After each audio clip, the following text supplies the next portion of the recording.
How you doing? How you doing, guys? How you doing? Welcome to the show. Welcome to the show.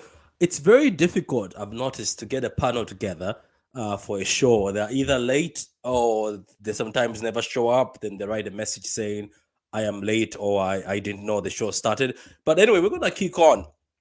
We're doing very well so far. We're on episode 5, but this is still the World Cup edition. So we're still doing the World Cup, covering the World Cup. Let me just read a few comments from people who are here way before. Uh, Sean says, I've just subscribed. Thank you very much, Sean, man. I appreciate that. Appreciate that. For those who haven't subscribed yet, guys, subscribe. We're on 190. I remember, I think I made a promise that if we get to 1.2, there's going to be another giveaway. I don't know which city shirt we're going to give away because last time I gave away the ones with the red and black stripes. We might try give away maybe the other one, the green one. I don't know if anybody likes that one, or we give away the blue one. Let's keep on with these comments. McLovin says, yes, Pat, yes, guys, all our boys are back. I find the city agenda hilarious. It went from Gundogan in Germany in midfield to city players never perform outside Pep. That's the funny thing, but we're going to talk about it because one of the topics, let me just read out the topics for today. So, we're going to talk about England and Brazil being out of the World Cup. We're going to talk about Morocco, who managed to beat Portugal 1-0, and they haven't conceded a goal unless it's their own goal. I think that's what the stats are. Sorry, I'm a bit sick, but I hope you can hear me. So the third one will be like how the third topic for today. We'll talk about the city players, how they've performed at the World Cup, and how happy we are to see them come in. So, guys, for those who haven't subscribed, as I said, subscribe to the channel or like the vid as always. Chris says, big up, Patrick. How you doing, Chris? Guys, go subscribe to Chris's channel. It's very good. A Liverpool fan. I'm very fond of his channel. It's a very good channel. Honest individual. I am pretending to be shocked with the country. Third tournament in a row. Hard luck of the draw. We bought a we bought it shock horror. Okay. We bought it shock horror. Oh, you're talking about England. Yeah. Look, for me, we're gonna talk about England in a few minutes. I hope the panel will be there. If the panel is not here, then I'll continue. The show must go on. The show must go on. So we're gonna start off with England. England were playing France, and if I'm being honest with you, I actually had a bit of hope in England. I thought looking at everything or looking at how things played out, I thought England were going to do it. I actually thought England were going to be good enough to beat France. So I was actually rooting for England. And look, I know some people don't like England because they think that if England ever wins the World Cup, we won't hear the end of it. But for me, excuse me, for me it was mostly for the players. A lot of English players play for all our clubs. So for me, it was for that. But let's start off with Brazil. We'll start off with Brazil for a minute. Who here, especially the guys who are watching right now, did anybody ever anticipate the fact that Croatia is going to beat Brazil? Anybody in the comments? Because I was surprised by that. Um, I didn't get to watch the match. The South Clown strikes again. Kudos in the game management. You're right about that, Chris. We'll get to England soon. We're also going to talk about the fact that Gareth Southgate was benching Jack Grealish in the 88th minute. I think the time was up or something. But anyway, let's talk about Brazil. The first panelist is here. Welcome, Kyle. So let's talk about Brazil and Croatia. So I don't know about you guys, but I was surprised by this one because if you look at the Brazilian team, it's full of talent. And I thought, regardless of the fact that Croatia plays together as a team, I felt that Brazil will have so much and a lot for them that they will knock them out of the tournament. I was surprised to find out that Croatia managed to knock out Brazil. Obviously, it was on pens, but look, winning is winning. And at the end of the day, for people like myself who've got Croatia at work as one of my team. They picked my team for me and they picked Croatia for me. It's looking great for me, but I don't know how far they'll get. But look, we've been doubting these guys for so long. I forgot that these guys were the finalists, isn't it? If I'm wrong, were they the finalists in the Euros or the World Cup? I think they were finalists in the World Cup. I think the Russia one, and that's the one France won. So look, The panel is here. Adam and Carl is here. Welcome, guys. Welcome to this evening. We're on episode number 5 of the Sunday Blues, and obviously we'll be discussing the England and Brazil being out of the World Cup. We're also going to discuss Morocco, how great they have done. We're also going to talk about the Man City players, how they performed so far at the World Cup. The only Man City player left right now is Alvarez, and as my friend Daniel says, Patrick. Pep said to Alvarez, he has the best chance of winning the World Cup. A few weeks later, he is the only City player left. What is Pep cooking? Now, Pep is a genius here. Obviously, he's been watching the games and sees what Chris says. I'm glad Brazil are out. They are not dancing anymore. That's good. That's good. I think from this we can see that Daniel wants Messi to win the cup. So, Carl and Adam, what are your thoughts on this Croatia and Brazil game? How did you feel? Were you surprised or you knew that Croatia had it in them to knock out Brazil? Yeah, good evening. Do you want to go first, or Adam, you want to go first? I can go first then. Adam, maybe you're on mute. Good evening, everyone. Hope you're well. Subscribe to the channel. Patrick's doing a great job. I know he's been quiet the past few days, but subscribe to the channel, like the video. Brazil, if you follow my tweets and follow my comments on the Blue Studio with Abdullahi, I said I was never impressed with Brazil from day one. Lots of individual players, no real team cohesion. Too much dancing, too much Jogo Bonito, not enough working as a team. So when they went out to Croatia, I wasn't surprised because I never called them to win it.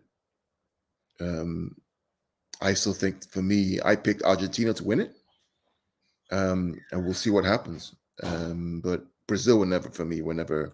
Wait, you didn't enjoy the dancing? No, it's useless. It's a waste of time. I loved it. I lived for that. I enjoyed that, man. They were having fun, and you have to have fun. This World Cup has been fun, isn't it? No, it's not. It's not about. You're playing South Korea, okay? You're playing. It's like City dancing. If you slap Gillingham, five after one goal. No, if you slap South Argentina or slap Portugal, fine. You can dance all you want. You're playing South Korea, man, and the manager's dancing with them. What are we doing? Is this strictly come dancing, or are you playing football? It's disrespectful. It is. I enjoyed the dancing. I don't know about it. Anybody else in the comments? Was it just me who enjoyed the kind of guys in the panel? Where was the dancer dancing after South Korea slapped them out of so after Croatia slapped them out of the World Cup? They were dancing then, were they? There were tears. Respect your opponent, man. Respect your opponent. If you dance after you win the game, fine, no problem. I don't mind that, right? But you score one goal, you're dancing, and the manager's dancing with you. No wonder they lost and got out. No discipline. Look at Croatia. Were they dancing? No. I don't know, man. I don't like this kind of. I don't like the disrespect, man. Just win your game, then celebrate. Don't score one goal and start dancing like a clown at the side of the field. I don't know. So Carl did not enjoy the dancing. Welcome to the guys in the comments. Says Francis tournament to lose now. That might actually be true. I predicted Brazil to flop start of the tournament. Thank Lord I got one prediction right. I told everyone Brazil have flopped like this. Okay, still fell into water for 20 years, not winning the World Cup. Carl opened my eyes. Enzo Fernandez, Jude Bellingham, especially for the way City play. There you go, Carl. Be with you then less than 10, lads. My apologies. No, it's fine, man. McKinnon, take your time and take your time. It was kind of disrespectful and arrogant. I think he's talking about the dancing. So, Carl, there's a lot of people are not also happy with McKinnon. Way Martin says he's not happy with the dancing. It was disrespectful. Master 20 says Brazil always have danced at the World Cup. That's one of the reasons why they are so unique at the tournament. Always have been. Brazil are overrated. The dancing is a lot of nonsense. Shouldn't be doing it during the game either. It's disrespectful for the opponent. Fair enough, doing it at full time. Okay. So it looks like the dancing is catching a lot of heat today. So guys, like the vid as we go on. Let's move on to Adam. Adam, were you happy that Brazil were gone? Oh, Hamza. Let's go to Hamza maybe. Hamza, if you're here. Hi guys, assalamu alaikum. Hope everyone's doing well. Assalamu I alaikum, just brother. came in. I just came in late. Alaikum Sorry, man. salam. Alaikum salam, brother. Yeah, I was gonna say about the Brazil. I was just gonna quickly point out about the Brazil thing about what Carl said. I completely agree. I think it's stupid, man. It's literally like Man City smashing. It's like Man City scoring against, I don't know, Norwich or something, or you know what I mean? Like, why are you celebrating like that against South Korea? Do you know what I mean? There's no class in that. Okay, you're brilliant players, but come on now, look at it. Is that how low the standards have dropped? Where you're dancing against South Korea? But anyways, what was the question? What was the question, brother? Now, Well, my question in general is just Brazil, that Hamza, Brazil being kicked I'll tell out. you why. I'll tell you why they were dancing, Hamza. You know why they were dancing I after think that it's for first goal? attention. I'll be honest. No, Just no, for no. You know attention. why? They thought they already won the World Cup. I'm It's telling funny you, that. they're the favorites. They're number one. They thought they've already won the World Cup, and it was just let's start the party. Let's start to dance. They thought they already won 100%. the World Cup. They learned nothing from the group stages. They learned nothing from their loss against Cameroon. Nothing. 100%. I agree with you on that one. And by the way, I thought I'd make Carl a bit more happy as well. I've seen the light with Bellingham. You know, not the light. Sorry, wrong phrase. I see what Carl is talking about with Bellingham. Bellingham's a good player, but he's not all that. How people are making him out to be. I'll be so honest. Well, Hamza, I mean, for me, again, people think that I hate He's that. not. He's a Liverpool player. He's not. He's a Liverpool player. Yeah, He's a exactly. I Liverpool completely player. agree with you on that. Honestly, I do. I've never.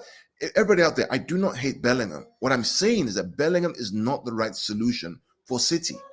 100%. He's not a possession-based player. He's a transition player. He thrives in a transition team, right? And he's perfect for Liverpool.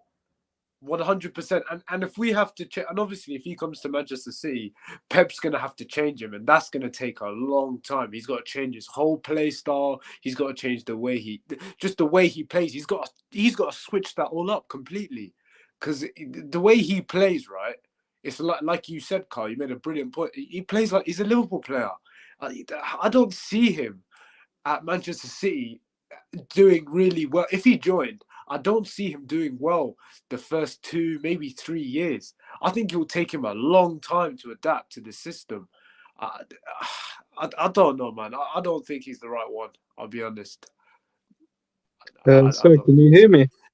Yeah, bro. Yeah, Patrick. Sorry, man. I've just been jumping on the topics. What was the question again, brother? Sorry, man. Patrick, I think it's exactly what you're talking about. Keep talking, man. Like it's all same things. Like everything is the same. Yeah, of course, yeah. Yeah. So I was talking about Brazil. I was like, are you surprised they're gone? And do you think Croatia, maybe we underrated them, looking at the fact that Modric is older now, but we forgot that this team has always been together, and this is the team that reached the final before. So did we think maybe we thought less of Croatia? We could have thought better, because they're a team that have been together for so long. So maybe where people saying, "Oh, Brazil, they've beaten South Korea, danced 7 times. Maybe Brazil is the one." Yeah, you were asking Adam first. Adam, you might as well go ahead, buddy. I'll go after you. What was the question? Oh my days! Basically, were you surprised with Brazil being kicked out? To be honest with you, no, because you know what I was saying during the 90 minutes. I said Brazil would rather win it within the 90 minutes, because Croatia. You know what the funny stat that I've saw is that Croatia, whenever it went to penalties, Croatia has not lost on penalties whenever it goes to penalties. I was saying that I'd rather Brazil win it within the 90 minutes, and then you had that Marquinhos idiot, fucking got them a goal. So they went to penalties, and then he missed the penalty. And Rodrigo, the same guy that kicked us out of the Champions League, missed the penalty. So Brazil, and Alisson was useless in penalties. So there's nothing new. Yeah, Adam, I'll jump in quickly. Yeah, I think I'll be honest with you, Patrick. I was surprised, but at the same time, I wasn't, because I know Croatia are a good side. You know, they've shown it in the past. So you know, I was a bit surprised because obviously with Neymar and Vinicius Junior, they've got amazing players in that squad for Brazil, and I thought, you know what, I think this is where Neymar is going to show the whole world, you know what, I'm not just that guy. I'm going to show that, you know what, I'm going to try to be the number one in this World Cup. And to be honest, he was doing well. Obviously, he missed those. I think it was 2 chances he missed. Okay, he scored, but he didn't step up enough, in my opinion. And I was, and then when Vinny Junior came off, I was shocked. I'll be honest. I was expecting Brazil to win, not to smash them completely. I think I put out a tweet. I think I said 2-1. I believe it was 3-1. I think it was 2-1. I said 2-1 Brazil, and I thought it'd be a very close game. I thought it'd go to extra time as well, but I didn't. I was shocked with Croatia. Getting to the end on penalties and winning the game. It's impressive, but Croatia are a very good side, and I know it's a mad take what I'm gonna say, but you know what? They are very capable of making it to a final because this team, the mentality in the squad, like individually, you can go one by one. There are great players in there, but some of them are a bit, are questionable. But as a team, they are very good. Their communication, the link-up play, everything, just they know what they're doing together. Like if you look at Portugal, right, last game against Morocco, the attack, the way these guys were attacking, it's like they've never played with each other in their whole lives. It's like it was their first time ever playing. Like the communication was poor between each other. They didn't know what they were doing on that pitch. Like the link-up play, the passing was just awful. And then when I look at Croatia, it's like the way they just link up together. It's all green links. They know they read each other. They know what they want. They know what each other think. Did you reference foot champs? Yeah, I did. I was trying to think of something else, but I said, no, that's good though. I get what you're saying. Yeah, I get what you're chemistry. Let me just read this. Bellingham would regenerate my team Liverpool's midfield. Michael says absolute nonsense.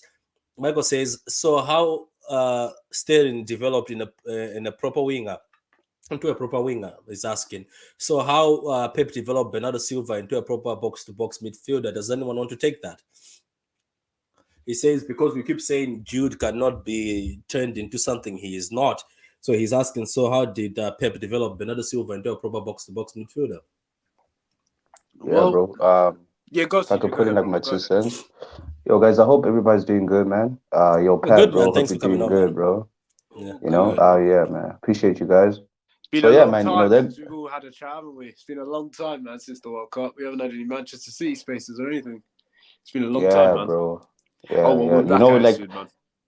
Just last week, bro. Like we did have a podcast, and it was great actually. Like I learned a lot from Gundo. Eddie was there as well. I'm not familiar with him, but it was good to speak to the guys.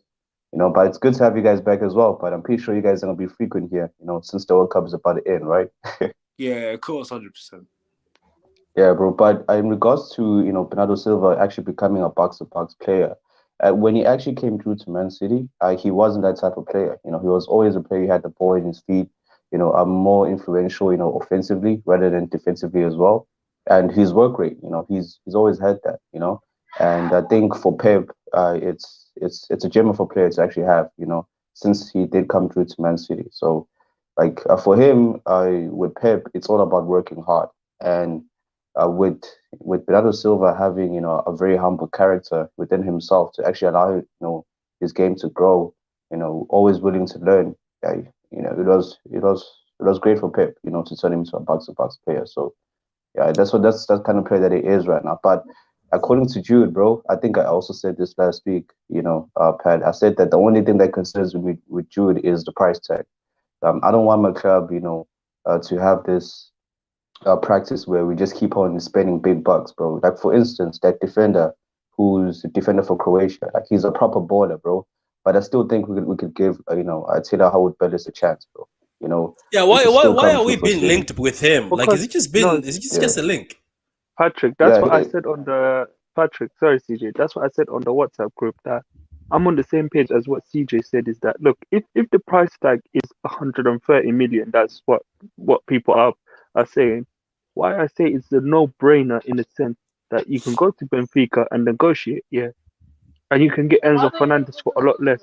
That's what I'm saying. If Exactly, it's a man. hundred and if it's 130 million, then I'm like questioning myself. Is he really worth that 130 million? Knowing very well you can go to Benfica. I think Benfica wanted 100 million euros. So I don't know how much that's in pounds. I think that's roughly around say 70, 80 million pounds. He will be a lot Okay. less than than Jude Bellingham would be. Yeah, I would. Yeah, there's a comment here. Yeah, Croatia bro. midfield dominated Brazil. Michael says, but Bellingham can only play for Liverpool because he plays in Dortmund system that is totally different from a City system. He's asking that question. Croatia haven't won a World Cup knockout game in 90 minutes since '98. Wow, that's amazing stat. Um, Wow. Jude Bellingham is a very intelligent player. Players like him can walk into any top club across Europe and fit in. So, Patrick, I just want to just again, I've said it 1,000 times. Right? I do not hate Jude Bellingham. What I am saying, there's no comparison between Jude Bellingham and Bernardo Silva. Two different kind of players, right? Bernardo is a controller. Bernardo can play box to box. He controls like Xavi or Iniesta. Bellingham is a transition player. Bellingham cannot change his game from a transition player to possession-based player. It's not going to happen, right? It's the same argument where we say, why isn't Grealish scoring so much? But he used to score at Aston Villa. It's taken him 2 years to try to adapt, and we haven't seen the numbers. So this idea that somehow you're going to buy Bellingham for 100 million, he's going to come to City and has become this Xavi or Iniesta. If you believe that, you don't know football. Carl, I would have played devil's advocate. I know I'm on the same page as you, but I'm going to play devil's advocate. Like what Patrick said, do you think his age could somewhat help him? No, in a sense? I coach kids at I'm a City Academy. I'm here in the US, right? There's a way in which they look for players in a certain role to play. There's a reason why Phil Foden, after so many years, that we said, look, come and play him as a number 10, play him as number 8. He still hasn't played in that position. Why? There are attributes that the manager wants. Bernardo, Gundogan, De Bruyne, controllers, dynamic, on the ball, good on auto, in small pockets, in small spaces, who have that pausa, the ability to speed the game up and slow it down. Bellingham doesn't have that attribute. It's not his strength, right? It's not a strength of his. It's actually a weakness. His strength For is in me, transition, right? Think about Dortmund. you know, Carl, for me, bro, I think Think about Borussia Dortmund. How do they play? Borussia Dortmund play in transition. When he played against us 3 times, he plays on the transition. There is no possession based. Doesn't have the attribute, right? It's like saying, I'm going to take Vincent Kompany, who's a defender, and play him as a striker. It ain't there. It's not there. Or you want to take Edison and make him a shot stopper. It's not there.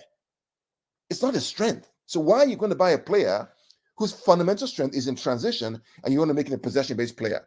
Are we going to change the whole team and build it around him and become a transition team? No. The best place for Bellingham is at Liverpool. The best place for him. He would thrive like $1 million there. Yeah, CJ, do you agree with that? Or before we move on to Argentina versus Netherlands?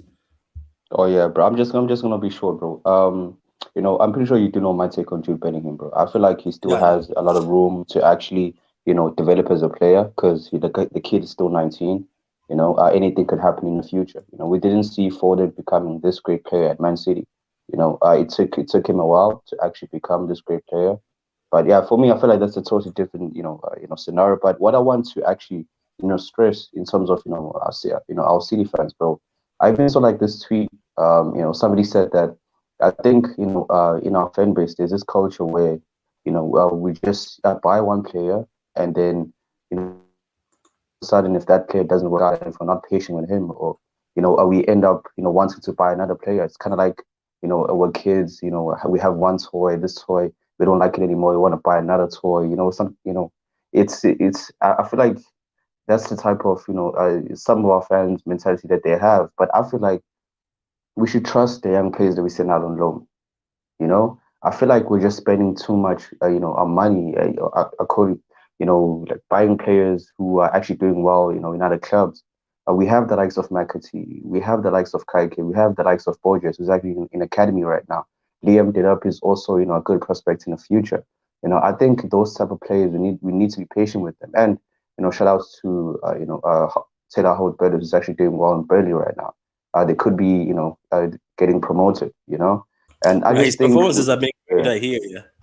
yeah, bro. And I think we should try to also push that narrative as well, that we should try to promote players within our club, because even Rico Lewis said this himself, that looking at Cole Palmer and Phil Foden, he actually had hope that he could make it into the City team, because in the past it wasn't like this. We've always been buying players rather than actually develop them into our first team quality player. But I understand we've come a long way.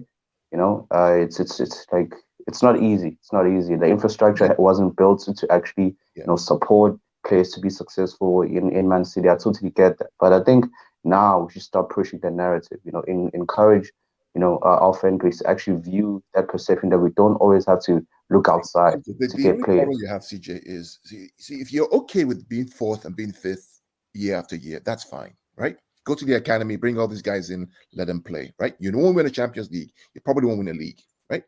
Right? It's not going to happen. Let's be clear, okay? Because the model that they've employed is we're only going to take the 1%. The cream of the crop is going to be the only player who makes the first team squad. If you're okay with being third and being fourth, being fifth once in a year, and you won't complain, and you won't say Pepper's a ball fraud, and you want them out. For me, Carl, bro, for me, it doesn't make sense for you to actually put it in that way, because it's not. Wait, let me finish. Wait, because it's not even proven yet, bro. Like it doesn't make sense to me, the fact that you're bashing these players when they're not even given the opportunity to play in the first team. Let me tell you a fact, CJ. Okay, let me tell you how businesses, how successful businesses run and operate. Right, you do the best of the best. That's why you're successful. You do. If you think you're going to take all those academy kids, you're going to play them in. They're going to get 100 points. They're going to beat Liverpool. They're going to go to the Champions, win the Champions and the FA Cup, and win 4 titles. It's not happening, brother. Yeah, but it doesn't mean all of them. He's trying to say that there's certain gaps you can fill in. Like for instance, this is just Cole me. Palmer, And, bro, is like Cole Palmer. Like I just think Marketing should have stayed. Patrick, will Cole Palmer make Real Madrid to Barcelona? No, he won't. But he's been grown up. If he won't make Barcelona Real Madrid, why is it good enough for us? Pat, can I just jump in on this? Sorry. Yeah, go ahead. Good evening to all. Hello to the panel. Good evening. Really, very good, Martin. See, my perspective is, maybe it's my perspective. My perspective is we are a championship team. We are the Bayern Munich of Germany. We are the Real Madrid of England, right? Right? We are a championship mentality team. I get the fact they want to bring the young kids in. I get that. But are they good enough to get you a championship year after year after year? My opinion is absolutely no. No. Only the cream of the crop. The thing is, Foden. For me, Carl, is, for instance, I agree with Carl on that one. The thing is, for instance, I could use Foden as a perfect example. Foden, it took time for him to actually get freaking football like this, And the thing is, it's going to be the same case for Cole Palmer as well. And I think you are I think Palmer's not at that level. Palmer's taking longer. He's taking a lot longer. Let him land, then we can also hear Martin. Sorry. Yeah, go ahead, CJ. To be fair, Carl, bro, I think you are exaggerating a bit. When you're saying like all the academy players and the players that we do send out on loan should actually fit into the first team. And you are right by saying that we should get the best out of them. And Phil Foden, it took time for him to actually be considered as one of the best, to actually be considered, for the first team, ball, And in my, perspective, I think, the academy players should be given a chance, like just give him like a few minutes here and there. I'm not saying that you should depend on them on big games, or maybe you should play them more often. And I think you are exaggerating just a bit in terms of, if you're viewing it in that way. But my take is that, expose these players to great players within the first team squad, just like how we did with Phil Foden. And that's how we're doing with Cole Palmer as well. And Rico Lewis, that's where I'm coming from in terms of. I hear you. That's CJ, where. But again, my argument is the 1% gets in, right? Foden is 1%. Rico is proven to be one of the 1%. But you think that Cole Palmer is good enough to win you a title against Liverpool, against United, who are buying Anthony. Just imagine who are buying people like Anthony, right? Ballers, right? You think it's good enough to get you to the final of a Champions League? I have to question. How long has Cole Palmer been in the first team, Carl? 2 years. Was he getting the amount of minutes that he was getting last season? Do you think Cole Palmer is good enough to start for the first team consistently? Carl, did I say Cole Palmer is good to start in the first team? Then what are we talking about then? I'm talking about the amount of minutes that he's getting right now. What I'm literally asking from you is that the amount of minutes that he's getting now, did he get them last season? Yeah, when you're considering those 2 years. What's the argument based off of? I'm saying that if you want to be a championship team year on year, right, to win the UCL, to win back-to-back titles, you need to have top ranked ballers. And only the very few, the 1% from the academy gets in. You cannot win the Premier League with kids from the academy flooding the whole team. It's not going to happen. It's not going to happen. I don't think you're getting my point, but I think this is just going to consume like the entire. No, but I'm trying to understand your point. I mean, yes, Cole Palmer should get more minutes, right? But does Cole Palmer start in the final of the Champions League? Absolutely not. I think that's not what he's looking for. I think he's saying that some of these. I think CJ's saying save money, Is he saying instead of spending, let's develop the kids for a year or two and not spend win anything, Martin? You won't win anything, Martin. Yeah, no. The thing is, it's a double-edged sword because I get Carl's point 100%, and I get from a local fan's perspective, I get CJ's point because I've cried out. But I mean, Rico Lewis, he hasn't gone out on loan. That is the big difference here. City don't allow academy players to go out on loan if they have a long-term future. McAtee, I'm sorry, we need to forget McAtee now. Not in an awful way. He's at Sheffield. He's not even in the Premier League. He's not even in the Premier League. That, to me, is a death nail in McAtee's future at City. To go Sheffield. To be fair, Martin, like McAtee, you have to understand, McAtee almost went to Brighton on loan, and they actually didn't allow it. And he should have done. And he should have done. But you can't come from Sheffield United to a Manchester City, and it is. We've seen players coming from Leeds and Villa, and they're struggling to adapt. From Sheffield United, that is a massive jump. They say, listen, no one is a bigger, and Carl will tell you this because I have talked about this kid for 4 years now in THB. Taylor Howard-Bellis, I watched him on his debut and at Preston away in the Cup, and I thought he was outstanding. But the minute he went to Burnley and Blackburn, you kind of knew his card was marked, sadly. I mean, the good thing is he the under-21 captain now? I mean, listen, I am with you, CJ, in terms of I would love these kids to come through, love them to come through, but I understand Carl's point of you've got to look at the development. Cole Palmer, by the way, to your point, probably got more minutes last season than this season so far because he'd started a couple of Premier League games this point last year. He hasn't done this year. He hasn't done. On that point, I do disagree on that point because last season we didn't see much of him. Like he kept on playing in the Premier League against too, Everton. and he was amazing against Everton. And he had was a doing really great. good game against Everton. He actually did. Yeah, but that's just one particular game, though. That's the thing for me. Let's take an example, right? See, and I hear you, CJ. I completely. I get I get your argument, and I get it. I understand your argument completely, right? Let's take an example, right? So we have Alvarez right now, right? Alvarez right now may get to the final of the World Cup. May get to the final of the World Cup. And I talked to Martin about this, that we may have to have a very uncomfortable conversation if this kid wins the World Cup. Because all of a sudden, if he comes back to the Premier League, to City, and he's on the bench, and he can point to the World Cup, and you're starting Cole Palmer ahead of him? Excuse me, Pep. What's going on here? I'm his agent. But the thing is, Carl, bro, like I feel like the mistake that you're making with my take is the fact that you're assuming that I'm saying that we should depend on these kids on big games when I'm clearly not saying that. Because, for instance, I'm happy. Are you talking about the Liverpool model? And by that, I mean when they're playing a Brentford, a Southampton, they throw a couple of kids in. I want to answer that question, Patrick. So Akanji was not a midfielder. Mike, if you didn't know that Akanji was a midfielder, you got to check your facts again.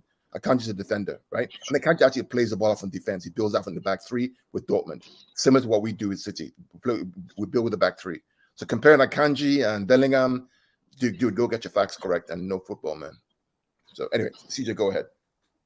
Yeah, bro. Just like I was trying to say is that, for instance, Phil Foden, it took him a couple of years, bro, to actually be more frequent, in a first 4 team. years. And 4 years. yeah, and for instance, Carl is saying that Cole Palmer is in his second season now, where he's getting like a few minutes for Man City. For Phil Foden, in those 2 years, we were not dependent on him on big games. We had Leroy Sané, we had Raheem Sterling, we had great players who would easily bench Foden, because Foden was still in a developmental stage. Yeah, The thing is for me, but the thing is for me, Carl, the thing is, I agree with you. In order for us to be the best, we've got to have the best players. Yeah. But at the same time, I feel like in those few games that we do have, in the season, we should give. Is a kid going to spend his whole life on the bench, coming up from the bench, his whole career? Oh, okay, guys. Here's a bit of a thing. We're spending so much time on this youth thing. Wait, Carl. We're spending so much time on this. We're forgetting the World Cup. Let's go to the Netherlands and Argentina game. Maybe we can talk about Alvarez being the only Man City player left in this tournament. We're going to speak about Man City players at the end. By the way, guys, CJ, we're going to speak about them at the end. How they have performed and how some of them performed. We'll be here. Patrick knows we'll be here all night. We will with this youth thing. So let's go to Martin, since Martin just came in. Martin, what's your thought on this Argentina Netherlands? How did you see the game? Were you impressed by Alvarez? I didn't know why they benched Alvarez in that game, because he was very energetic. I've only seen. He was removed during the game. That's what I mean. Yeah. You could say exactly what Carl said. You could tell it was probably a game too many for him. In terms of, you've got to remember with Alvarez, this kid has had no rest. This kid has played football for what, nearly 14 months straight. He's not even had a pre-season. He's had nothing. He came from River Plate, playing in the Copa Libertadores, straight into the Premier League. No rest. You can tell that the lad needs a little bit of a rest at the moment. From a tactical perspective, the reason why Alvarez was removed is very simple, right? Argentina played 3-5-2, right? Now we play a 3-5-2. You have two strikers versus three defenders, and Ake, Van Dijk, and the other guy, remember, Timber, right? So his job was not to be a striker, was to actually play defensive on that, to press the ball from the three. That's why he played 60, 70 minutes, because he was tired. You're playing with Messi. Now Messi doesn't run, so literally Alvarez, who's marking three defenders, running up and down the whole place to press the ball. So it's very, very hard, right? And it takes his toll. So he gets tired and he gets swapped out for, what's his name, Lautaro Martinez to come in, right? When you see that 3-5-2 formation, you know that Argentina are going to use the front two to basically counter press and try to win the ball from the Netherlands. That's why he was taken out, man. You can't. Captain. Are you going to talk about? Are we going to mention the Mr. Lahoz and the worst refereeing performance ever in the world of football? Talk about it. Like, this is the World Cup. Talk about it. That guy should never referee again. I'm telling you that now. He might as well, in the last 20 minutes, he might as well have gone and put a Holland top on, because he was desperate for the guy to score. Desperate for him to score. Martin, how do you have the world record for yellow cards in the game? He has a world record. It's all about him. I remember watching him at the Etihad. We've had him a couple of times. The guy, it's, these referees who want it to be all about them. I am missed, the cameras are on me. Here we go. That is him. Pep said it, nailed on. The guy is just awful. He has been awful for 5 years. It's just the way he is. Lahoz needs to retire. He's finished. I don't know what. I mean, saying that though, the worst. It's funny, innit? We at the quarterfinal stages, and the two worst refereeing performances happen in the two quarterfinals, and you think, what's happened? Well, why have you gone from brilliant refereeing to the last two referees have been absolute garbage? I don't actually understand how you go from that to that. I find it baffling. Michael Oliver is the best referee. Michael Oliver and this American guy, they're the two best referees in this tournament. The American guy that did Cameroon versus what did he do? Cameroon versus Brazil. That referee and then Michael Oliver. Yeah, let's move. Hamza, what Hamza, Adam, and CJ, what were your thoughts on this Netherlands and Argentina game? I love that goal that Netherlands scored in the 3 kicks set piece. What were your thoughts, Adam, Hamza, and CJ? To be honest with you, like what Martin said, Adam, the refereeing is shit. Especially this guy. This guy, when he refereed both of our games, for the Liverpool game, the Champions League game, the Monaco game, and I think he also refereed the Tottenham game. Oh my God, the amount of swearing I did awful. it was horrendous. I don't know how this man is able to fucking ref a game of football after all of them incidents, and yet he still has a job as a referee. This guy, I would have sacked him a long time ago. He would have been standing at the job center. Good, for goodness sake. Wait, did he retire? I thought he retired. Am I wrong? I thought this guy retired. No, he's still here, man. No, a lot of referees retire and then decide they're coming back. Yeah. But It's really weird. He was crying in the Chelsea game saying this is his last game. Yeah, it's really weird. Yeah. Pretty just really came weird. back then. Yeah, like with the Netherlands and Argentina, Patrick. Yeah, Netherlands, fair play to them. You know, they did it right. I know they didn't really do it right to the end, but you know, they scored that free kick in the last minute. But Argentina, I can't lie to you, bro. Argentina just, you know what it is? They can not play well on the pitch, but they'll just get the job done. Like these guys, it's just, you know, when you have Messi there, like for me, my personal opinion, that Messi is my GOAT, right? And I think Messi is just an amazing player. Whatever squad, whatever you put him in, he is gonna thrive. Yes, brother. Name me another player who can do that pass. Ever. Jeez, that pass. That pass. I mean, listen. I'm mention that right now. I am putting no blame on Nathan Ake. Nathan Ake. Nathan Ake's fault. That's not his fault. No way. He's just Messi at his absolute sublime best. I mean, how you get that through, I do not know. Martin, you have to think about it. You have to think about time, space, seconds, distance. Yeah. You have to, and also with Julian Alvarez, did you see if you guys noticed as well? Did you see how Julian Alvarez dragged Van Dijk out? Did you notice that with the pass? I'll send it on the Twitter. Send it, man. I'll send it to you guys. But Julian Alvarez, if you watch him closely, he dragged Van Dijk out, and when Messi played that ball through, there we go. If anyone tells me Virgil van Dijk is the best centre back ever again, I'm just going to send them clips of the last sort of 4 or 5 months. The guy has literally frauded his way for the last 4 months 100%. Since he's come back from injury. Now listen, he had a horrific injury.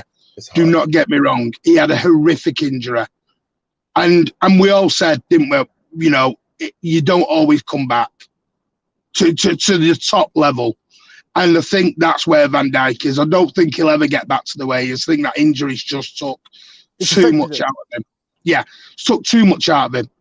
It really has, because the guy looks like night and day.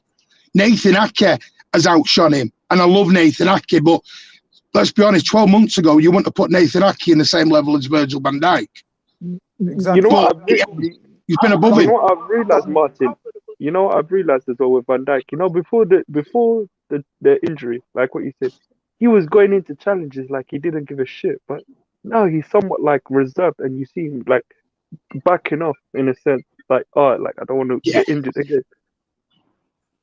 So CJ, what did you think of Morocco, the team that is carrying the flag of Africa so far? And obviously this is the first semi, and I hear this manager is the new manager. It's not the same manager that had issues with Ziyech. So this is a fresh manager. So what did you think of Morocco, man? They've only conceded one goal, and it was an own goal, and they've kept clean sheets. Is there hopes for Morocco? Do you think very soon we will hear Adam saying he's 2% for Morocco? CJ, you there, buddy? CJ, are you there with us? He's thinking about it. Yeah, I'm here. Can you hear me, Pat? Yeah, we can hear you now, man.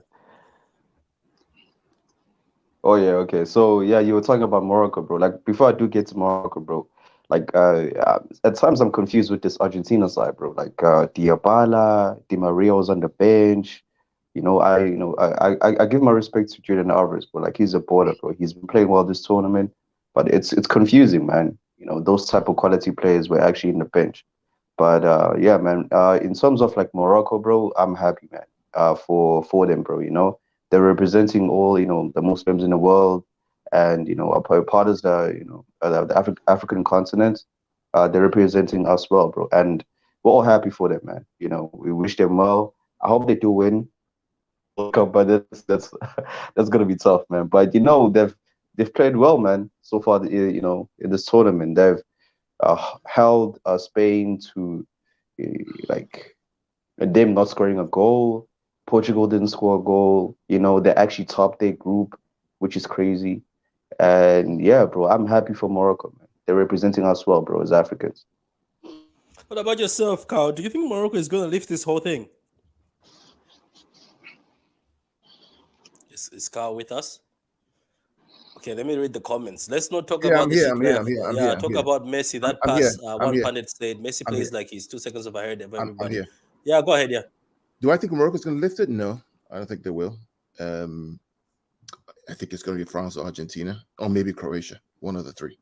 I don't think Morocco's the favorite. I don't think they're going to win it. I mean, they've done well. I don't like the way they play. That's me, though. I don't like teams that park the bus. But that's my own way I like to play. But can they win I it? agree. I don't think they will win it. I think they've been fortunate in many times, because most of the teams that played against, like Spain and Portugal, what they didn't do was take the game to them from the whistle. They're wasting time playing that the ball's going to come, the goal's going to come. Let's keep the ball. No. Go after these guys. Do you think they took them lightly, Carl? Do you think they took them as a bit of a gimmer? They did. Oh, let's just play the ball back. Let's keep the ball in our third. Yeah. No. A little bit. It reminded me of us a little bit when we do that against lower league, lower teams in the league. Yeah, we sort of the intensity is not there for the first 30 minutes or so. Go after them. It's the same with England yesterday too. I felt England should have gone after France from the get-go. They get passing the ball in the defensive third, passing back and forth. Why are you passing the ball? Meanwhile, when France have the ball, France were always progressing with the ball, always progressing. They would lose the ball, but they would progress. But to Morocco, I feel the same way. I don't think they're going to win it. But man, as an underdog story, bro, they have my full support, man. They've shocked actually everybody. They sent Spain crying, they sent Portugal crying. For me, they have my heart now, bro. I wish them all the best. It's a good story. Everybody loves a good story. CJ, right? Yeah, everybody loves a good story. For me, they've done more than enough, Pat. For us, man. They have to be honest with you. It's incredible. They've become, the first African, team to reach, the semifinals. If they do reach the final, man, I don't know, but if they do win it, I wish them all the best, and I hope they do. And yeah, man, like they're representing, bro.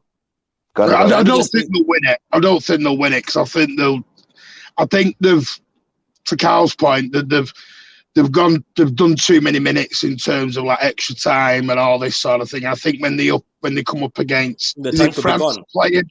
Is it France are playing next? Yeah, France. Do you remember? France. I think France will be too quick and too on the ball with them. Sadly, France are like honestly, they're like Manchester City. No, but Hamza, international version. They're the squad Hamza, depth they have. They've got an amazing team. They've had injuries, all right, with Benzema and Pogba, whatever. But they've got an amazing team. Oh, Hamza, I disagree with that. I think they've got an amazing. I think they've got an amazing forward line. You don't think their team? You don't rate the team as a whole. The thing with France is France. Why I think France beat Morocco is because France are not like Spain or Portugal. France are progressive with the ball. They may lose the ball in England have more possession in France, right? They will lose the ball in transition, but they'll progress with that ball because they know they have the weapons up front to try and score a goal. They will concede a goal, but they will score. That's the difference. I think France is Do a we team. do we that's do we all know that? amazing. Do we all know that But this Morocco Patrick, side has only conceded one goal and it's an own goal? Patrick, you know what? Patrick, you know what How also many the goals good have they thing is scored? that You know, Pat, you know bro, what the like on paper, Spain was supposed to beat Morocco. On paper, Portugal was supposed to beat Morocco. At this point, for me, man, I don't know what's gonna happen in this tournament, bro. France look like the favorites. You know, they've got the players. You know, for instance, like to be fair, like this France team is not the best version of France we've seen so far in the history in the World Cup. You know, Yeah, I agree with and that. like you know, and I think that actually does give Morocco an opportunity to hurt this team because in the midfield, they're not that guy. You know, Yeah, and But for they me, got I Mbappe, man. They disagree got with you. Mbappe. I disagree with yeah, you. You're right, right? they got The guy Hamza, for bro. France. They got Hakimi, bro. Nah, They forget got Hakimi.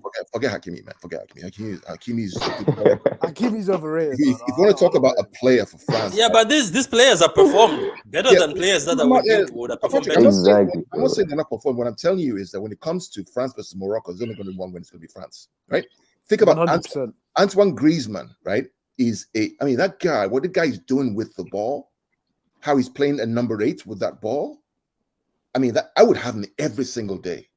There's nobody that's played to that level. Even Foden hasn't played to that level. What Griezmann is doing in that game in this team, the guy who's played for Atletico. I know Griezmann was on fire.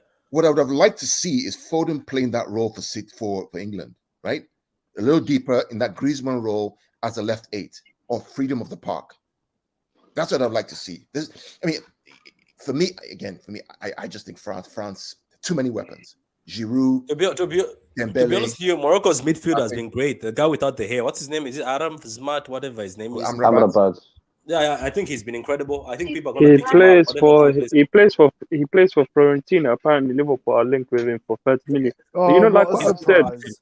What But a you know what I've said, surprise. like, but look, if Morocco do get kicked out, you know what the good thing that they've done is that now that they went to the semi-finals, now it's 10 teams and 10 African teams will qualify and an extra one, so 11. So that 11th one will play a qualifier, but the Probably other Nigeria. 10 will the other 10 will qualify automatically. So in a sense, even though if they do get kicked out, they somewhat helped Africa in a sense. Also, I've done the Lord's work. Well, it was Yeah. already decided. It was already decided already that it was going to happen anyway. Before Morocco got to the semi-final, right? The new World Cup, because it has 48 teams, you're going to have 10 plus 1. That's the new rule. So That's teams. it's regardless of what happened with Morocco in the semi-final. But This is a good comment, though, guys. Like- saying that Morocco beating Portugal is the same thing as when Man City beat Atletico Madrid. We went through, but we had injuries, and that's what's going to cost them because I think a lot of the players were going down. Michael says Morocco has excellent transition and they are playing to their strengths. That's true. Even the guy who's the defensive midfielder is not being fancy. He's just playing what he knows best. And Morocco has got some injuries now. Both centre backs, Ziyech, are out. Wow, that's tough now. Argentina versus France final. Croatia have played extra time and penalties this tournament, and as well, I think that will catch Croatia out at that. I don't know, at but that Croatia are a point. good team. I mean, when I watched them play against Brazil, they were really good. Those guys are really good, man. Very They're smart. very disciplined. Very Very disciplined, Croatia. On that note, Martin, I'll start with you. England lost two. Sorry, England lost 2-1. Martin, believe it or not, I was on the England train. Hey? I just thought I didn't want France to win it again. I'm sorry. I don't like France. They have this arrogance of theirs. I just hate it. I know they've won it. They're good. They deserved it, but I didn't want them lifting it again. So I wanted to see England because of the boys, Phillips, John Stones, Foden winning under 17 World Cup. Then he wins the World Cup. That would be a good narrative for me every time I join those spaces. I say Foden is a star boy who's won the World Cup. What has your star boy done? But unfortunately for Harry Kane, this is the first time I've seen him put one over the roof. They usually save it for him or hits the post. I don't know why he decided to put it that high. Maybe he knows Luis because he's his keeper, so maybe that's why he kept putting them high. But look, we're here now, and England are out. I would have loved England to go through. I think this was England's biggest opportunity to win the World Cup. If you look at the setup, because I think England could have given Argentina a tough time. So what did you think of the match yourself? And you know what? Before you say anything, one laughable thing, Martin. Why was Jack Grealish getting ready to jump on the 87th minute? What the hell was that? Anyway, I think that was the John Stones injury. I think that's why that was happening. Personally, has anyone got any news on the John Stones injury? By the way, sorry, Martin, for interrupting. I think it's only minor. I think he just rolled. I think he just rolled his ankle. I think it's only minor. I don't think don't think it's anything serious. It was I would love England and Southgate to Carl's point 10 minutes ago. Why didn't we start the game the way we did in the second half? It amazes me why we have to play this. The opening 20, 30 minutes of playing handbrake football. In all fairness, France were there for the taking yesterday. They were there for the taking. And I don't understand Southgate's attitude to it. In just the first 30 minutes baffled me because I was like, go for it. Kyle Walker, Kyle Walker has got Mbappe's number all day, twice on Sunday and every other day. I love Walker. That I really do. I just think, sadly, we don't play like that for 90 odd minutes, and I would love us to do it. But, we do it in stages, we do it in bits, and I don't like that. And I think it's because Southgate's scared. I don't know why. I don't know why he's scared. Whether he gave too much respect to France, I don't know. Yes, the referee was poor, but that's by the by. Referees can be poor. It's no excuse. The excuse should be down to Southgate of start the game the way you started that second half. Start the game like that. Don't be on the back foot. Why do we have to go one down to a tremendous finish strike? Will not take anything away against that strike. It was outstanding. But why do we need to kick up the arse to get going? Yeah. It's a mentality issue. Start the game with fire in your belly. Yeah. Start the game like it's a quarter-final. Yeah. Don't be on the back foot all the damn time. I mean, it's frustrating. I mean, when I watched the England game, I wanted England to win for other City players, right? Not for Southgate, but for Foden, for Jack, for all the City players, because I wanted them to win for those kids. But at the same time, I didn't want to win because of Southgate, because I don't feel Southgate is good enough for England. I swear, I said it for 6 years. We have a generation, the generation of players that England have are so good, coached by the best coaches in the world: Klopp, Guardiola, Tuchel, right? And yet you play 3 CDMs in a game. 3 CDMs in a game. When you have Maddison on the bench, you have Grealish on the bench, you take off Foden, you take off Saka, you bring on Rashford. Right? Why? You have Calvin Phillips. Play Calvin Phillips as a single CDM. Change. Bring 6 strikers on. Bring 6 offensive players on the field. Why? Why are you waiting to the last minute? Again, it goes back to Southgate in the last minute. Doesn't have the savvy to make that change, to change the game.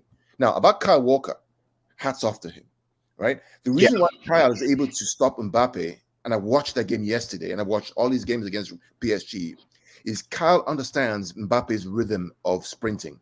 He understands. Notice, watch it again. Every time Mbappe runs with the ball, he sprints and he stops. He sprints and he stops. Kyle knows how to match him rhythm for rhythm because he's also an athlete, so he gets it. And it's incredible. And I watched that game, and I was like, let me watch Kyle Walker, let me watch what he does. Same thing he did against PSG. Same thing against Vinicius Jr. He knows how to match the rhythm of these wingers because he's also an athlete. But for Southgate, I don't know why you have Rice, Bellingham, and Henderson. On the field, 3 CDMs on the field when you have Grealish, Maddison, who else? It's fair, Carl. It's fair. On the bench. It's just fair. Yeah, Maddison could have changed that game though, Martin. If you think about it, Maddison is a creator. Maddison could have created something. And you know what? There was a point where I actually said bring Mason Mount because I said Mount's running is going to cause this France defense. That's why he got the pen. But that's the thing. It's either go with Mount because Mount, yes, is good at tracking back, but at least Mount can pose a threat. But Madison, I think, could have done something for Southgate, and he could have gone with he could have just put Madison, Foden, or what's his name, Jack down the middle, and then had somebody like Phillips who's handled playing alone DM before, because Declan Rice was not bad. I liked him. To be honest with you, I didn't hate on Henderson. It's just that Carl might be right that why did you have three of them? Because Jude Bellingham, Henderson, and Rice are very defensive-minded players. Patrick, just pick one. Leave Bellingham as a 6. He has the energy, right? He can run box to box. Keep him as a 6. Then take Rice out. Take Henderson out, right? Ask Shaw to play, that inverted left back, right? Inverted midfield like the City do. So you have a 3-2, and I guess make the rest of the players all attacking. Put Rashford, Kane, put Foden, put Saka, put Grealish on the field. They will rip France apart. We saw how France struggled. They would rip them apart with those 5 players or 6 players up front. And you have to protect, and then the back 3. The problem with Southgate is we all prayed in the group stages of take Mason Mount out, bring Phil Foden in. So he does that, but then decides to bring Henderson in. And that's nothing against Henderson, but like Carl said, it doesn't work when you're just going to overload the CDMs then, because then you're nullifying Foden. And Saka was in trouble. They were scared of Saka. They were scared. Saka was really good. I was impressed. Someone explained to me why Southgate took Saka and Foden off. Saka destroyed the left side of France. Foden should have played more. Patrick, I'll tell you why. Southgate's clueless. So how you doing, Melina? How you doing? He's clueless. He's clueless. He's not the right manager for England, man. We've got really good players at England, and he has no idea what he's doing. Honestly, I feel like he's just confused. He's got no clue, Patrick. Who'd you get though? Who'd you get though, Hamza? That's the problem. Because this is the problem. That's the problem. Top managers. If you're a top manager in your heyday, you don't go to international football, really. Yeah, you don't really, to be honest, do you? Yeah, but I don't know. I just feel like, should you guys seriously? Are you guys going to let? I know that he's one of the managers for England that has done well, but you can tell that you guys could have done better. Somebody wrote a status saying that England had like the Gerrards, the Beckhams, the Michael Owens, and still didn't do as well as this team. We've had all this. We've had all these generational talents for years. We've had Keegan. We've had Fabio Capello. That's now why we don't have foreign managers anymore, because after what happened with Capello, we've now gone down the English road, because Capello, I don't know, just totally burnt them, and they've decided we're not doing foreign managers now. So who'd you get? Eddie Howe? Is he going to leave Newcastle? No. Graham Potter's not going to leave Chelsea. So there isn't anybody out there who they can really go and get. Luis Enrique's going to leave Spain. Do you want him? I'd love Enrique for 2 or 3 years at England. But will the FA decide to go down the foreign road again? I'm not sure. I don't think they will, after what happened with Capello. I think they even came out with a statement a few years back. Is that they were going to stay homegrown. So it's a good point. It's a good point. It's a good point, actually. You're right. So I'm not saying with a Southgate, it's who you get though. So I'm not saying a Southgate out, but it's who you get. Yeah, the replacement's most important. Yeah, you're right. I didn't think about that. You're right. What about Adam and CJ? You guys are too quiet on this England one. Do you think Southgate should stay or he should be thrown out? Bro. No, to be honest with you, Patrick, Adam can go first. I was, to be honest with you, I was happy because the dislike that I put for Gareth Southgate. I was celebrating this loss. Genuinely, I should not be celebrating the loss. Adam, you are shameless. Now look, I should not be celebrating the loss here when it's my country. But the dislike I've got for Gareth Southgate, I said, you know what? Let me just celebrate. I celebrated it. Okay, cool. What about yourself, CJ? What do you think? Do you think Southgate should stay or go? Bro. First of all, I think Southgate should actually go, because we did talk about this, last week, that Southgate, like, there's no philosophy in his tactics. There's no identity in it. It's just him hiding behind individual performances. But for me, I think you guys have said enough in terms of like Southgate. For me, the main focus that I choose to have is other players. I feel like, for instance, like Harry Kane should have scored that penalty. you know. And there were so many individual performances that were just below par. Like for instance, Jude Bellingham, like he kept on complaining like for the most part of the game, trying to get favors from the ref, and Henderson as well. Like you guys have said it enough, man. Like that guy, No his sauce. passes, No sauce. nothing, bro. He doesn't offer anything. He's useless. Henderson's useless. Why did he even start that game? Like I don't know. I really don't know. But it's the coach and the players as well for me. Because we can't shy away from the fact that Harry Kane, in big moments when England actually needed him, he didn't pull up. And Rashford as well. He had a free kick. See, I don't agree with that one. Pull up. Don't agree with that. I thought Harry Kane, that was his best performance of the tournament yesterday. Harry Kane. I thought Kane was great. Martin, Kane was great yesterday. I'm not saying that he had a poor game. I'm talking about the penalty that he missed. I'm not talking about his entire performance that he had throughout the tournament or for that specific game. I'm just saying for that penalty, like he like the team needed him the most, and nobody. The best missed penalties. The best missed penalties. Yeah. Then for me, then what do you disagree with? Because the guy, he's the captain, he's the leader, and when they actually needed him, he wasn't there, I think it's harsh to have a go about the penalty because I've seen Aguero, Messi miss penalties. It happens. Penalties you've got 50-50 chance of a penalty. Yeah, it happens. I just think it's hard. I thought his overall play though was magnificent, Kane, yesterday. Thought that was his best performance in a long time. I think your best player on the pitch, as Marina says, I think was actually Saka. Saka should have never been star. Marina says my star boy Saka. Saka was on fire, I think so. Southgate is curious when things don't go our way, and that's what happened versus Croatia, Italy, France. It was too attacking. Apparently Southgate doesn't win, Martin, when it's a team that he doesn't expect to win. He only wins against teams that you expect him to beat. Yeah. For me, Pat, I'm just trying to keep the same energy, bro. The same energy that they had, for Saka when he missed the penalty, We've got to call it the way that it is. Harry Kane missed a very crucial penalty. That's the only thing that I'm saying. I'm not saying that Harry Kane he wasn't a good player in that game. He played well. He connected with the players. There was even this one moment where he actually shielded the ball and made Hugo Lloris actually commit a save. I'm just saying, like, for that moment right there, it's gonna stick with his career, forever. Because he's definitely gonna get a piece of player. Yeah, as a player, I don't mean like to say this in a very bad way, but I'm just providing context. Like, I think maybe he's 31 or 29, I think, and he hasn't won like any trophies for Tottenham, and the guy has been scoring goals, known for scoring goals. But I feel like, at this point in his career, he needs a different scenery, because that club is he world class? Would you call him world class? Bro, Giroud was there for France when they actually like needed him, and people are still saying that Harry Kane is better than Giroud. At this point, I feel like Giroud is a better world class player than Harry Kane, in my opinion, bro. Amen. That's how I see it. Amen. Preach.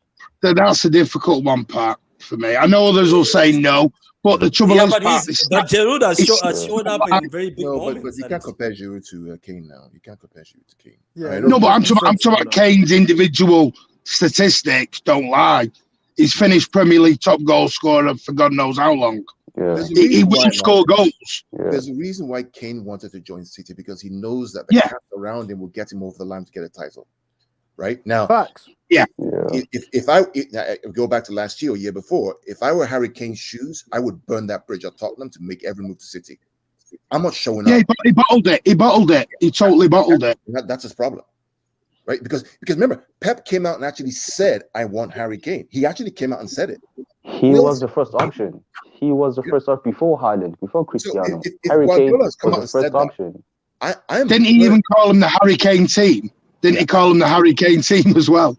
But he wanted to be friends. He wanted to be friends with the fan of Tottenham. He was concerned about his legacy, about being a good guy. Right? Good guys don't win anything. As I said, Exactly. Are you going to show your grandkids golden boots? Is that what you're going to show your grandkids? Well, there you go. Here's my golden boot. Great. I Thanks, Grandad. I think him and Son, it's not great. I'm sorry, it's not looking great. Bro. You can't keep on dunking on City and thinking that's the best you can do. Wait, I'm sorry, keep Exactly, dunking on man. City, but one You day know, Foden will sit wait, down Pat, and will show you his trophies, and you have nothing. wait, Pat, real Yeah. quick. you know, Pat. Even Son, bro, wants to move away from Tottenham, Yeah. bro. I Like, mean, Pat, real quick, right? I have here written down here, right, what I would have done in that game when they were 2-1 down, right? I would have gone for the kill. I have here, right, a front six of Rashford, Kane, Saka, Foden, Grealish, and what's the name? Foden, Grealish, and somebody else here. I forgot. Right. Madison? Jack, right? Foden, Grealish, and Jack. And then behind them is Bellingham. I have Shaw, Maguire, and Walker. I'm playing a back three. I'm playing 3-1-3-3. Go for the kill. You're 2-1 down. Yeah, you might as well. Yeah, It's all or nothing at that. You might as well get beat 4-1 yeah. and take the chance. Take a chance. It's knockout football at that point. Do you think, Martin? Do you think that France could have held Rashford, Kane, Saka, Foden, Jack, and Grealish? No, because I thought France were scared of pace all game. They were absolutely scared of our pace. They didn't know what to do. We had all their backline on the. We had them on the back foot rocking. They didn't know what to do. They were lost, and we just went. Now forget it. I felt like Rashford should have came on earlier because he is a big threat. Like he's got a lot of pace. He could have got in behind, and I think he came on too late. I think the substitution there, what Southgate did, was really bad. I think he should have came on around the 60th minute or something. Because we needed that pace, Martin. I think I felt like we needed that. Hamza, Well, as I call him, Southgate is an English version of Pep with subs. Hamza, Yeah, that's the problem. I think you need more creativity too, right? Madison, Creativity, not pace. No, Carl, I agree with you on that. They need more creativity as well. I agree with that as well. he brings on Sterling. I mean, come on. Yeah, I know. I don't know what he's doing, I man. think at that point he was desperate. Don't smoke. Welcome, man. Long time no see. Smoke. Yeah, how's everyone doing? We're good, man. We're good, man. We're good. How are you? Sorry. English game. Sorry, Martin, that it's not coming home, eh? At least we'll get a break from the media, from the English media. The thing is, my take on everybody's home uninjured. Martin's happy with that. Martin's happy. Everybody's home uninjured. Yeah. like, At the end of the day, I'm just sat looking forward to the 22nd now. So I'm sat there going, "Let's go! Here we go." Nah, because I remember before the World Cup started, we were all in the space, and I remember we were like, "Oh, imagine we get injuries." Like I was really worried that all these players are gonna play. Didn't Huh? Stones come Yeah, I with think it's injuries? minor. I think it's minor. It's a Martin told us it's a minor injury, so it's nothing. It's minor at the minute. There's the trouble is there's not a lot of news comes out. City just. It's like we didn't know about Walker's groin operation. Yeah, we're very, very quiet on injuries. Because the one thing he'll come home and get assessed by City's medical team. That's probably the first thing he'll do when he comes back. Yeah, the thing about Southgate is I've always found Southgate to be a coward. I feel like Southgate is the type of guy whereby he prefers not to lose than to win. Yeah. Right. If you give him the two, he'll take the safer option. And it's that thing of whereby when you're playing a team, the one thing you must understand is in World Cups, right? There is football heritage, right? Which would be the know-how of how to get over the line. Majority of these players won the World Cup, right? So that means that they have a sense of belief in them. For them is let's take this game as long as we can, and we know we can pull something out of the bag, out of the hat, and we have the players who can do this. Whereby when you're losing 2-1, I agree with Bundo. You going home anyway. It's go all for it. Regarding Rashford, you could have brought Rashford in the first minute. It don't make a sense because it don't make a difference because these guys were playing deep. Rashford is only effective when there's space behind to run. You need more creativity. True. You need more creativity. And the thing is, this is one of the game whereby a Phillips could have helped because Phillips got the passing range, right? Most of these guys want to play the ball on the ground, and France wants that, right? France don't want to be stretched at all. Stretch them. And this is where it shows that tactically, Southgate is not good. He's more of a motivator with a good squad Let's be honest, it's one of the best squads England has had. And if he couldn't do anything with this squad, seeing how far and how good of a run they had in the Euros and this tournament, why would you and let's be honest, we are playing you're versing a France team that had severe injuries, key injuries. Because trust me, this is not the France first team. If they had day players, then I think it would have been a more expensive game. Even though it will still be controlled, but I think it would be a much more different. This was the best chance for England to ever beat France during this period. I mean, I went into this game. I actually was, I actually wanted our City boys to actually win this game because I'm like, okay, if these boys win it, it helps them not just for the season, but it helps them as well. I mean, a World Cup legacy. Yeah. Yeah. So it was like, oh, come on, Southgate, do something. Come on, bro. Right? Let these guys loose. But yeah, let's move on to the Man City players. Guys who are joining like the vid. How you doing, Ali, man? I hope you're well. Daniel says R9 confirmed that Brazil wanted Guardiola after Tite, but he obviously extended now with us. Let's move on to the Man City players, guys. How did you see their performances? Who was the best? Who is the best performer so far out of all the Man City players, and who's the worst performer? We're gonna have to talk because this is how it is. John Stones has been immense, though. John has been really, really good. Stones has been really, really. I mean, Stones has been good. Alvarez has been really good. I would probably say Alvarez and Ake. Ake. Yeah. Okay. Would you say? What about Rodri? What about Rodri, guys? Rodri, Laporte. Yeah, they've all been good.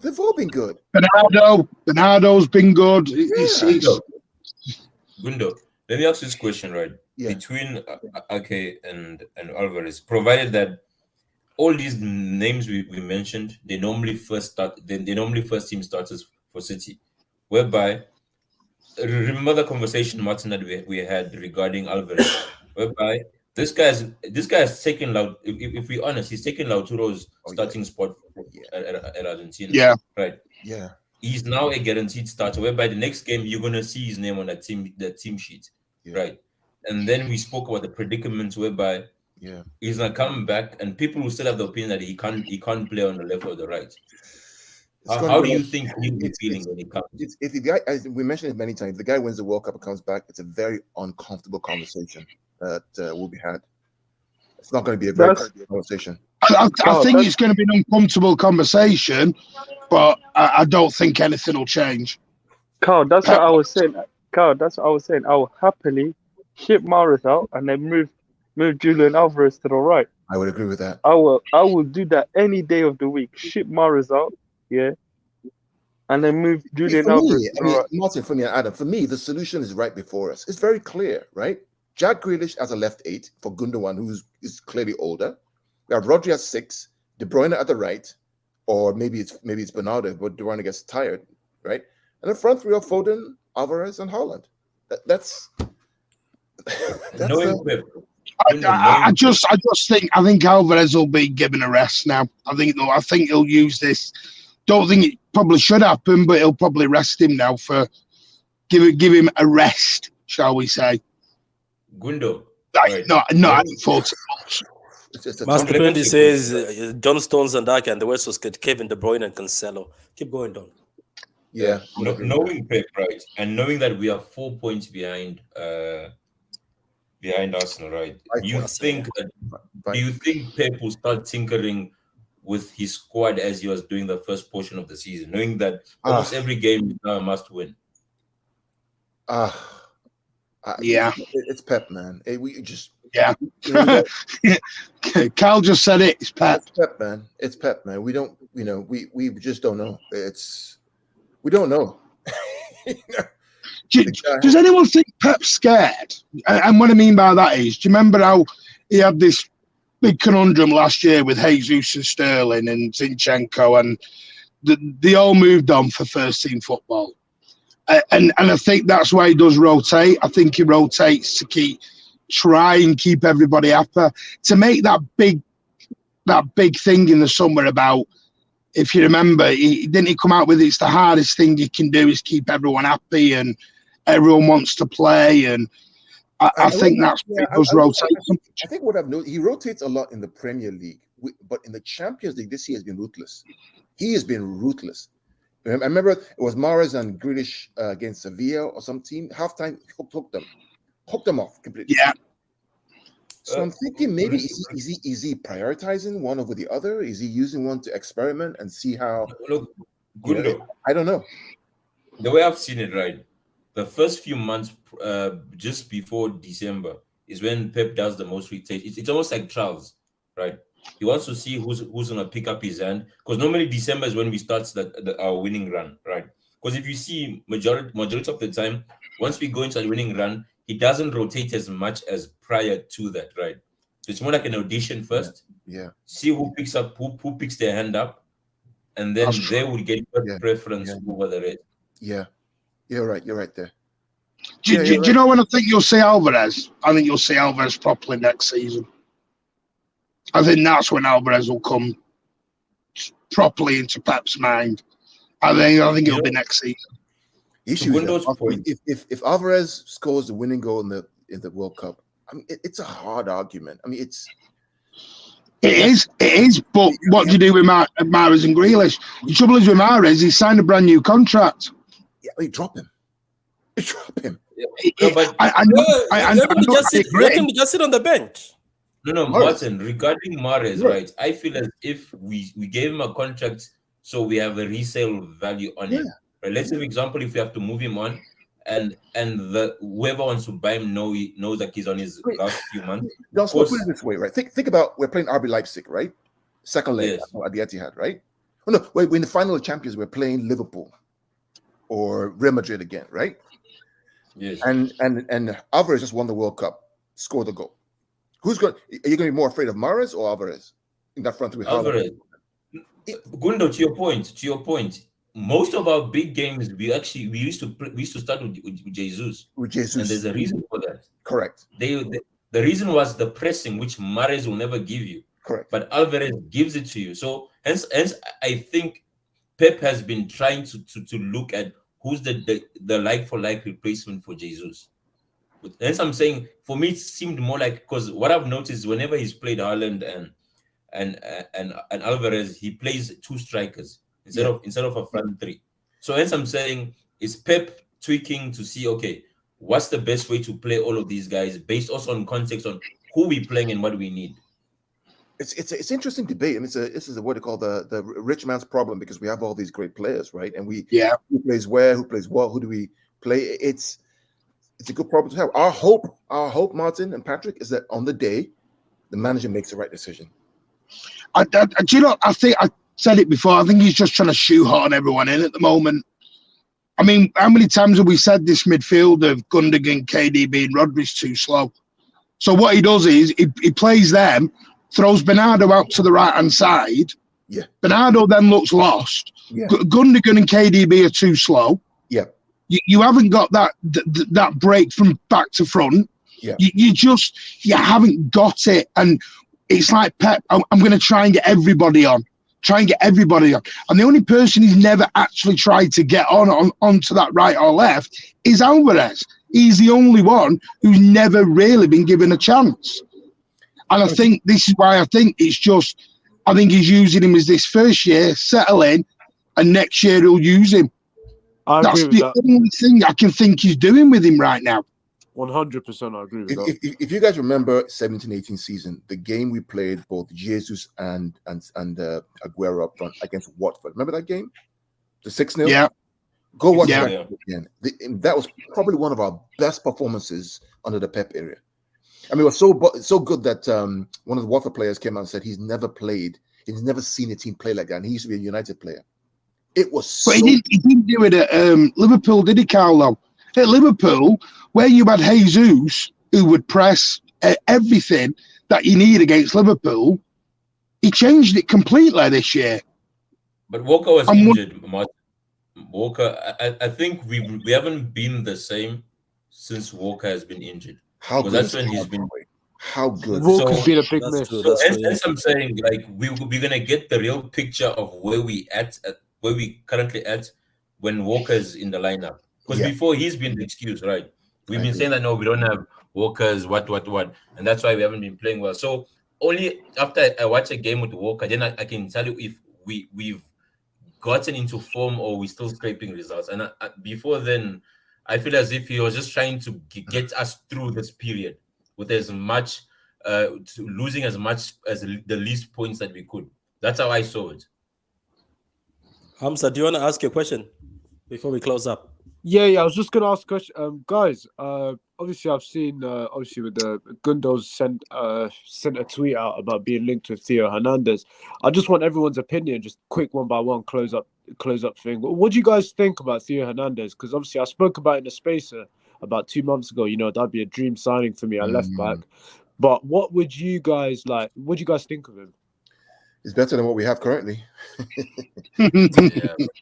But honestly, what do you think? Honestly, what do you think of him? Honestly, I'd have him tomorrow. And City, you see, City have been linked with him for about 4 years. This is not the first link we've had with Theo Fernandez. I agree. But the trouble is, he's about 80, 90 million quid, isn't it? Every time we go near. About 80, 90 million, yeah. And if he wins the World Cup, it'll probably be more. This is the problem, and I'm sorry to bring this up. This is the problem with Bellingham at the minute. City won't do an auction. They don't do auctions. They never have done. They love a release clause. They don't. If 3-4 teams are involved in a player, City just won't do it. They just don't want to do it. Kane was the biggest indicator of showing that we are always willing to walk away when we can't get an ideal deal. And what's worse is we needed a striker, but we were willing to walk away. Like, no, we're not going to get ripped off, even if you're right. We are in. So you're right. We can talk about Theo as much as we want.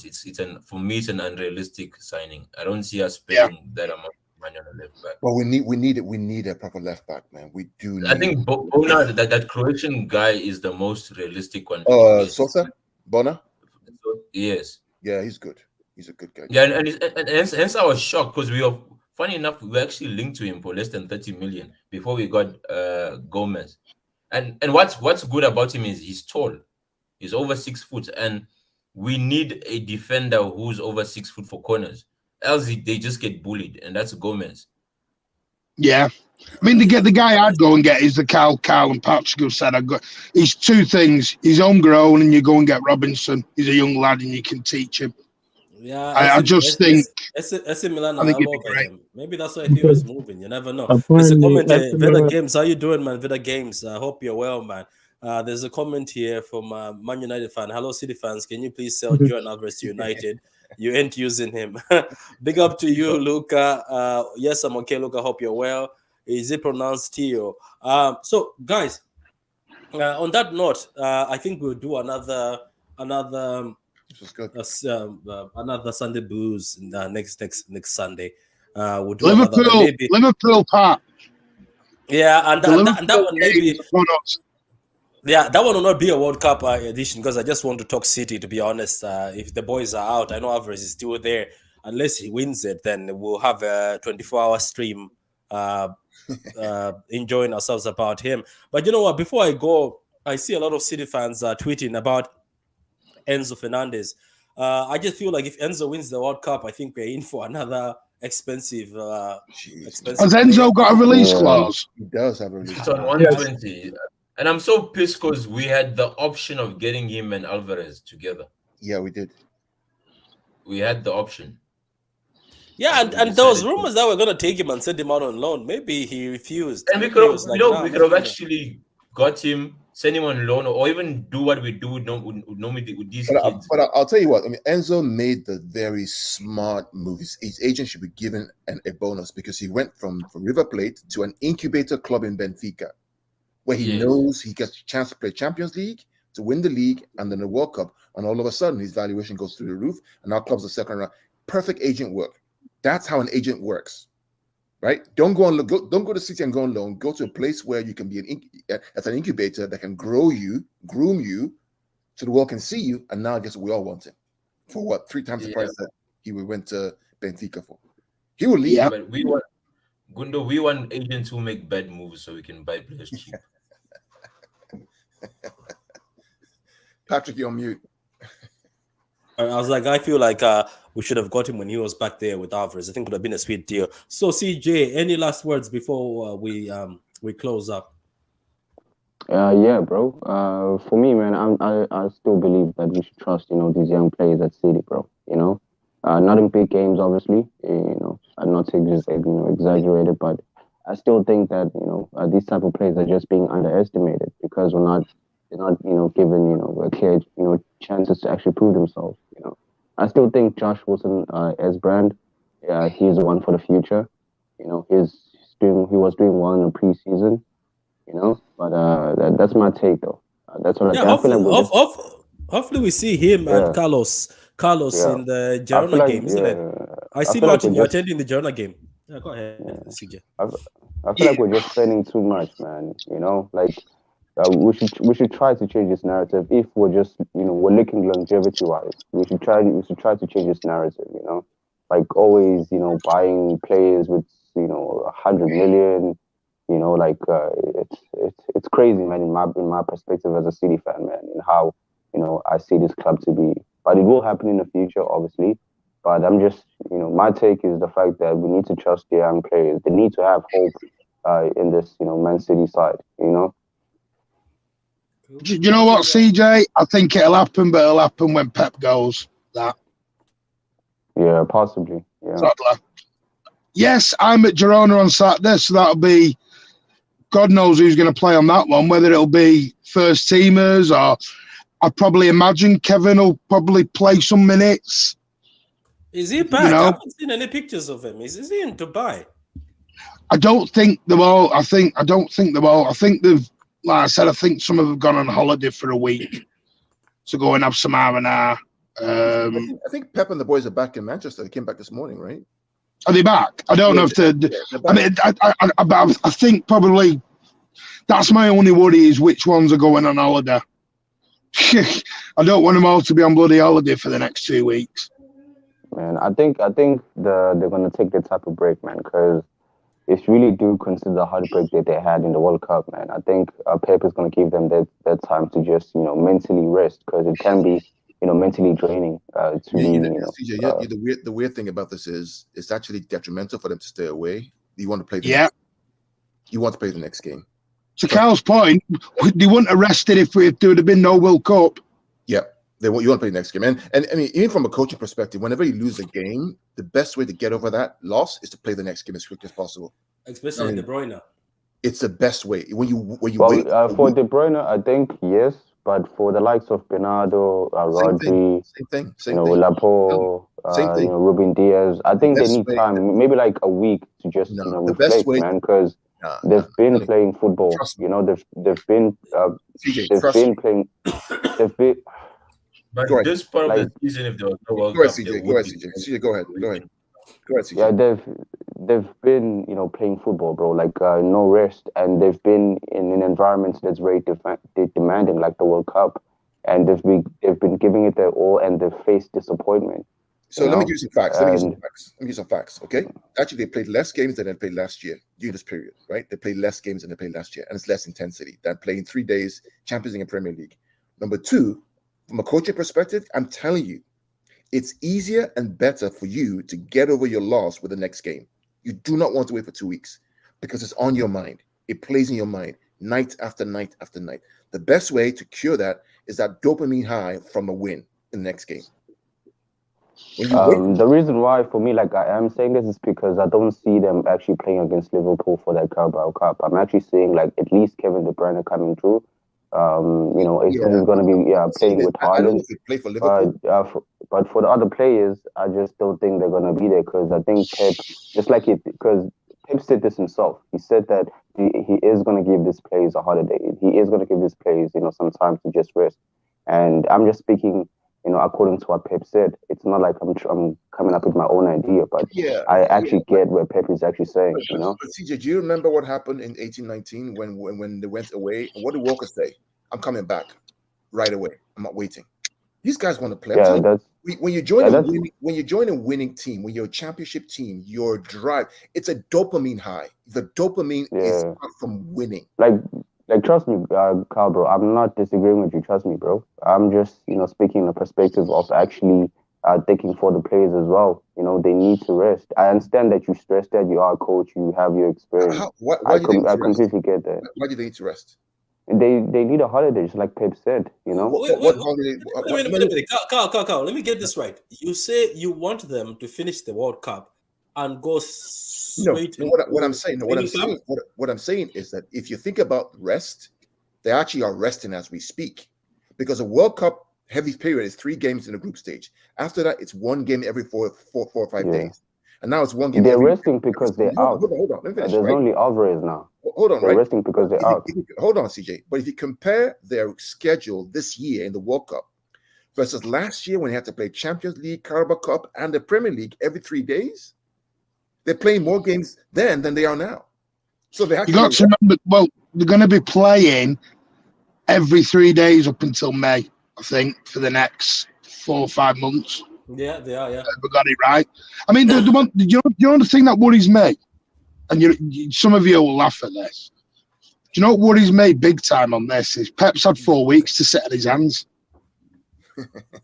I don't like this because when Pep, go back to the Champions League final, we won the league, or whenever we did, and Pep had 2-3 weeks between that Champions League final to sit and think, and I just think Pep's at his best when he's no thinking time. And I think when he's had 4 weeks, I think he'll come back and probably play some weird formation that he's thought about having his breakfast. Yeah, or something daft, because this is just Pep. And to me, when we get into this playing every 3 games, that's when we're at our best, because Pep can just go straight away. So was he looking at the birds at the birds for that formation the last time? I have no idea. I remember the ducks. Yeah, when he saw the ducks, I have no idea. I wonder there's a video of him saying that formation is very strong. Yeah, there's a fine line between genius and a madman, and Pep's literally on that line. Sometimes. I think this time he's been looking at. Man, Pep is both, because if we look at the squad that they actually sent to, Abu Dhabi, I think, for that warm weather training, like he sent, mostly like academy players. I'm pretty sure he's gonna feature some of them into that Liverpool game, and it's going to be a very exciting game to watch, because I actually want to see these players actually playing, the likes of Liverpool, because I'm pretty sure Liverpool is going to put in Salah, Thiago. Most of their first team players didn't actually go to the World Cup. And it's going to be a very exciting game. I'm looking forward to these young kids like Carlos Borges. There's also this midfielder, I think is Katongo, I think. But I'm actually looking forward to seeing these kids play, man. I'm really. It'll be interesting if they play on Saturday, because obviously if they play on Saturday, I'm hoping we see like Carlos on Saturday and a few of these others. But I can also imagine he'll play Haaland, Mahrez, De Bruyne if he's back. So the big boys. He will. Yeah, he will. Because Borges, because Borges can play like left wing and right wing. So obviously, I like it. That'll be weird for Haaland stepping out into the academy stadium.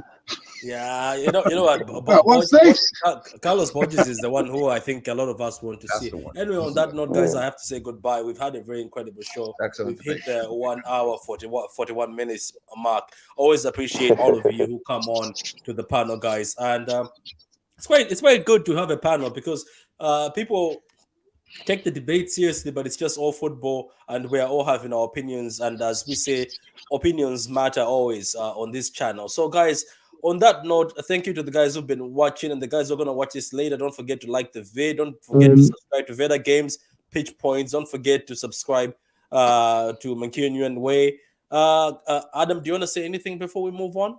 No, I was just about to say, let's get Patrick to 2K and Martin to 1K, so Patrick can pay us some money. You'll have to speak to my agent. Let's get the channels up. Let's get Pitch Points up.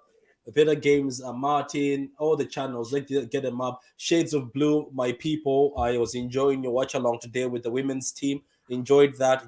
Let's get all the city channels up. Oh, what score was that? Sorry, I've been away and I've only just got back. I thought it was a 1-1. I think it was a 1-1 or something. Was it full? That was refused.